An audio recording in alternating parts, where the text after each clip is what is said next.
خدا باپ، خدا بیٹے، خدا روح القدس کے نام سے آمین۔ خداوند آپ سب کے ساتھ ہو۔ امید کرتا ہوں گرانوں میں اور زندگیوں میں خداوند کا بڑا فضل ہوگا۔ خداوند کے زندہ اور جلالی کلام میں سے متی کی انجیل دیکھتے ہیں، اس کا 15 باب، اس کی 10 سے 20 آیت مقدسہ تک دیکھتے ہیں۔ تب اس نے ہجوم کو اپنے پاس بلا کر کہا، سنو اور سمجھو، جو چیز منہ میں جاتی ہے وہ انسان کو ناپاک نہیں کرتی، بلکہ جو منہ سے نکلتی ہے وہی انسان کو ناپاک کرتی ہے۔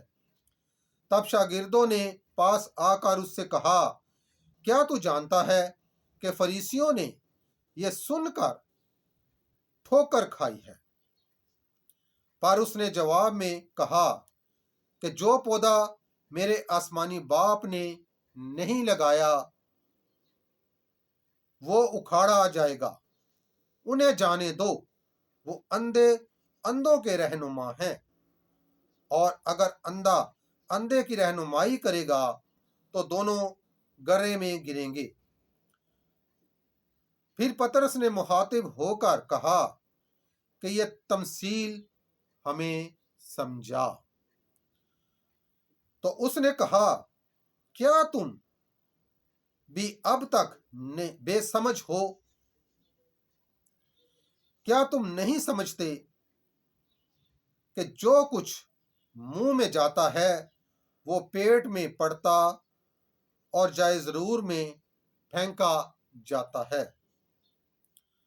لیکن جو باتیں منہ سے نکلتی ہیں وہی دل سے نکلتی ہیں، اور وہی انسان کو ناپاک کرتی ہیں، کیونکہ برے ارادے منہ سے نکلتے ہیں، یعنی خون ریزیاں، زناکاریاں، حرام کاریاں، چوریاں، جھوٹی گوائیاں، کفر گوئیاں۔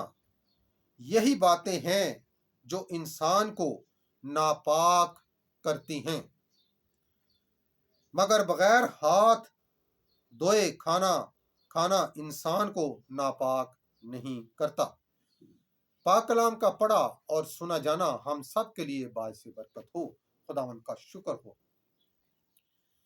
میرے عزیزو، آج ہمارا خداوند اس 15 باب میں ہمیں پھر ایک سچائی کی طرف لے کے چلتے ہیں،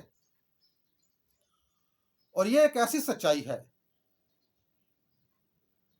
کہ جسے زندگی میں قبول کرنا بہت مشکل بات ہوتی ہے، کیونکہ ہر انسان اپنے آپ کو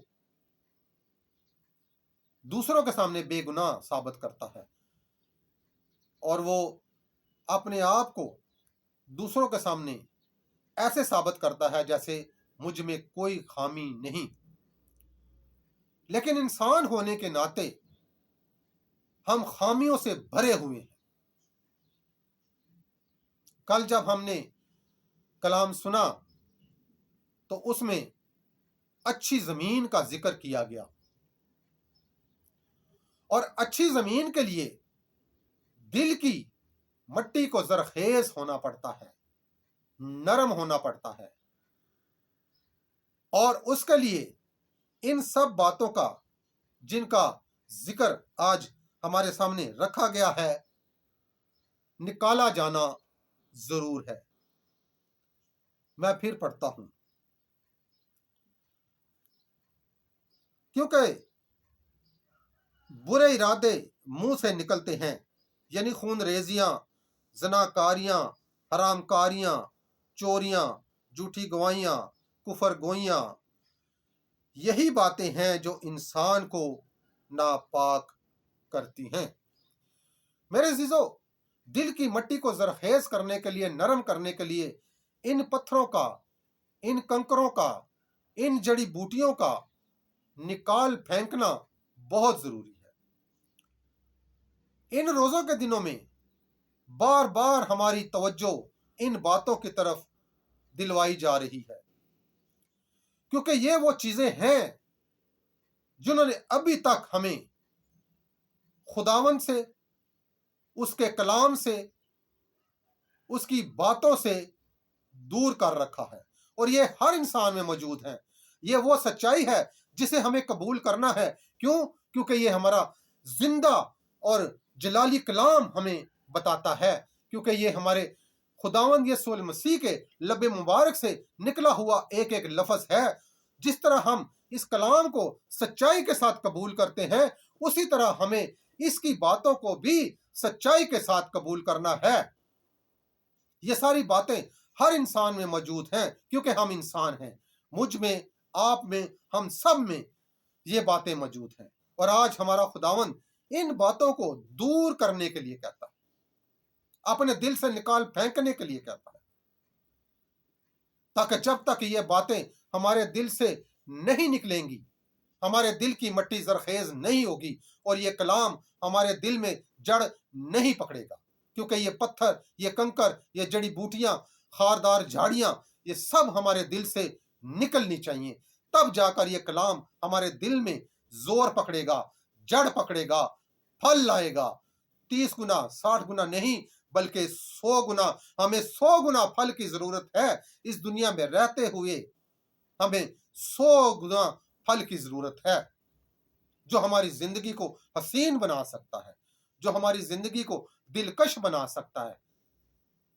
تو آئیں میرے ساتھ مل کر، متفق ہو کر آج خداوند خدا سے یہ التجا کریں سچے دل سے، کہ جیسا یہ کلام مقدس سچائی اور حقیقت پر مبنی ہے، اسی طرح ہماری زندگیاں بھی سچائی اور حقیقت پر مبنی ہونی چاہیے، جس کے لیے ہمیں ان چیزوں کو اپنے اندر سے نکال پھینکنا ضروری ہے، تاکہ ہم جیسے جیسے عید پاشکا کی طرف جا رہے ہیں، ہمارے قدم آہستہ آہستہ عید پاشکا کی طرف بڑھ رہے ہیں، ہم ان لعنتوں سے خالی ہوں، تاکہ وہ عید پاشکا کا بیت جس کی طرف ہمیں خداوند لے جا رہا ہے، وہ ہماری سمجھ میں آ سکے۔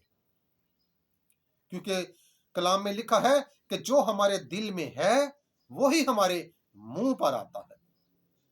تو جب یہ چیزیں ہمارے دل میں ہوں گی اور یہی ہمارے منہ پر آئیں گی، اور جب یہ کلام مقدس کا ایک ایک لفظ ہمارے دل میں سما جائے گا، تو پھر ہم خداوند کے حکم کے مطابق وہی کلام، وہی باتیں اندر سے نکالیں گے جو اسے پسند ہے، جو ہمیں ایک دوسرے سے جوڑتی ہیں،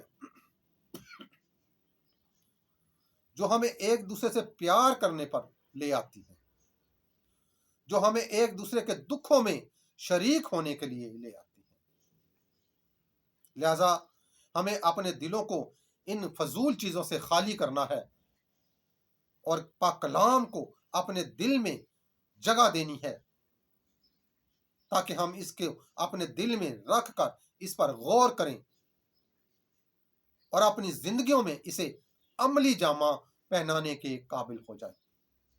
یہ سب کچھ مانگتے اور پاتے ہیں تیرے پیارے بیٹے اپنے خداوند یسوع المسیح کے نام سے، آمین۔ سب اپنے ہاتھوں کو خداوند کی طرف بڑھا لیں، اور وہی دعا پڑھیں گے جو اس نے ہمیں سکھائی ہے۔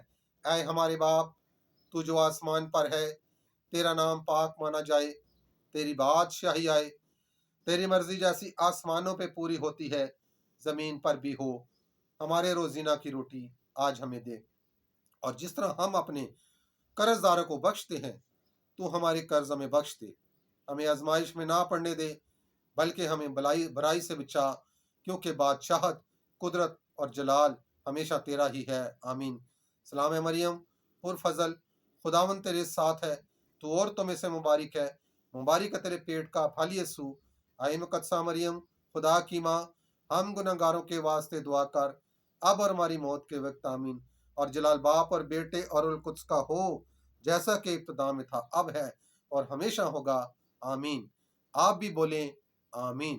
خدا باپ، خدا بیٹے اور خدا روح القدس کے نام سے، آمین۔